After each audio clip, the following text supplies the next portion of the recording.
sequence is rich in tradition. It's like what has come before with the painters, what has come before, what styles have come before, what techniques have come before. In this third one, we have a CGI sequence. It's been challenging because it's so outside of what we normally do in the WIC world. It's just been a different experience.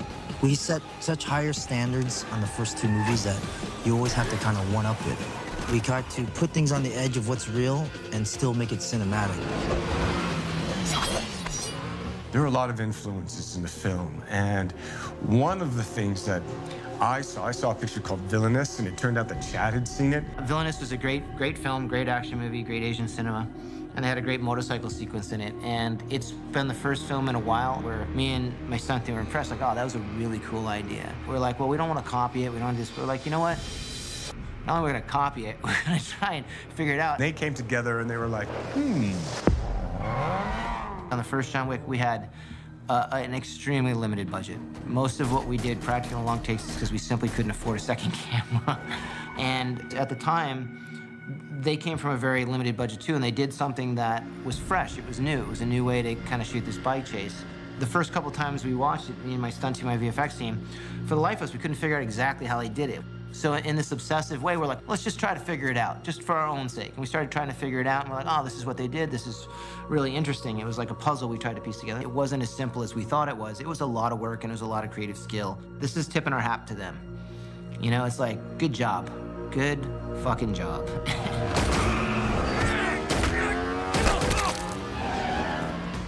It's our first full CGI action sequence. This is probably one of the most complicated visual effects sequences I've been involved in, purely from a choreography standpoint. It's so different than what we normally do. There's more of a partnership with stunts and visual effects than people know. That way you can kind of do more low-budget stuff with using effects. I don't have to use practical effects. So I think that's an important partnership in terms of action filmmaking now. And you can kind of get these kind of amazing shots you couldn't do practically. They designed this motorcycle sequence that involved live action and in the moment, and then working in a computer-generated space. When you do that to try and make it look real, that's the challenge. Like, how do you get the vicissitude?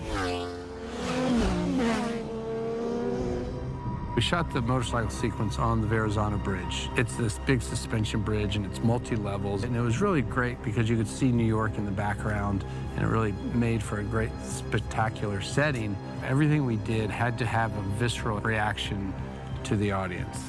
When we saw that, I thought it was the concept was awesome. Like, one thing was kind of stationary, and the other two were moving, or two things were stationary, and only one thing was moving.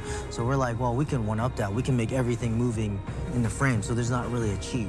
Tonight's craziness is the second half of the motorcycle shinobi fight. This has been something we've been working on for a couple months to try and get this thing right.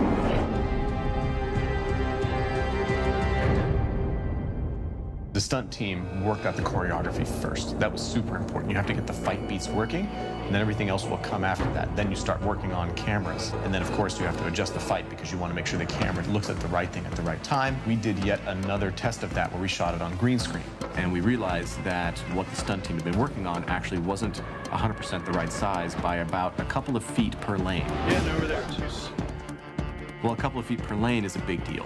We redid the whole thing, but that was 2 days of shooting that we spent doing just the layout to make sure we could do it. And from that, we discovered there were certain things that were working really well, certain things that actually didn't work quite well. But the good thing is it taught us timing, and it taught us what the choreography really, truly needed to be. And so the stunt team did an incredible job of making sure that all that stuff really, really worked.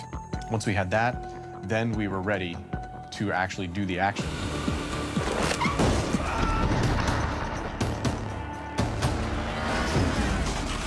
Came up with this concept of having motorcycles that were on these pivots because they wanted to have mobility, and then they wanted to move them in this green room.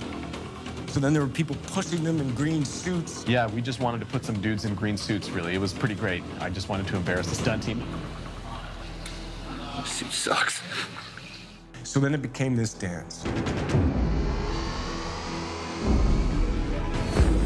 It's like dance choreography. There's movements. There's a language of movement that we have to, you have to play to. The choreography is so interlaced between the guys pushing the bikes, the actual fight choreography, and the camera move. You're on a motorcycle, you wind machines, but that could move, you know? We could literally have all of the behaviors, and leaning and hitting each other, and choreography, doing the kind of reality, virtual reality, dream action sequence. So it's motorcycles with swords.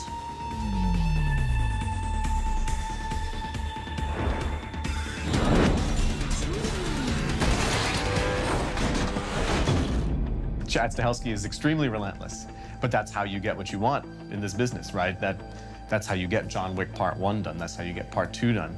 And Part 3, to go bigger and crazier, you have to be relentless. You have to have the vision, and he absolutely does. This film is filled with logistical issues because of all the complicated work that goes into it, but ultimately he does have a vision for what he wants. And, you know, he works with everybody to make sure that that vision is achievable. I love working with Chad, and to be able to keep telling these stories is great.